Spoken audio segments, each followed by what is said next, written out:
இன்றைக்கி எங்கள் ஊரில் காற்றும் மழையுமா அடித்து நவுத்துதுங்க. வெளியே கூட பார்க்க முடியல, எட்டி கூட பார்க்க முடியாத அளவுக்கு மழை பெய்யுது. அதனால் நைட்டுக்கு ஈஸியாக ஒரே வேலையாக முடிக்கிட்டோன்னு தக்காளி சாதம் செய்யலான்னு ரெடி பண்ணிட்டேன். அந்த இடையில என் பொண்ணு வேறு குளிருன்னு இடையில வேறு ஒடியாந்து என்னை கூப்பிட்டுட்டே இருப்பாங்க. அவங்களையும் பார்த்துட்டு டக்குன்னு தக்காளி சாதம் செஞ்சிடலான்னு ஒரு குக்கரில் கொஞ்சமாக எண்ணெய் ஊற்றி கடுகு பெருஞ்சீரகம், வெங்காயம், பச்சை மிளகா, கருவேப்பிலை எல்லாம் போட்டு நல்லா தாளித்து விட்டுட்டு தக்காளி கொஞ்சம் நிறைய சேர்த்து போட்டால் தான் இன்னும் சூப்பராக டேஸ்ட்டாக இருக்கும் அப்படின்னு தக்காளியும் நல்லா அரிஞ்சு கட் பண்ணி இதில் போட்டுட்டு புளி, உப்பு, மஞ்சத்தூள் மட்டும் லைட்டாக போட்டு நம்ம கிளறி விட்டுடலாம்.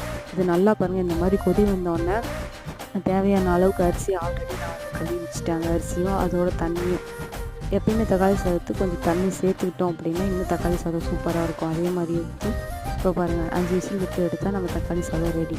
இதே மாதிரியே சுட சுட இந்த மழைக்கு தக்காளி சாதமும் ஊறுகாயும் வச்சு சாப்பிடுங்க, செம்ம டேஸ்ட்டாக இருக்கும். கண்டிப்பாக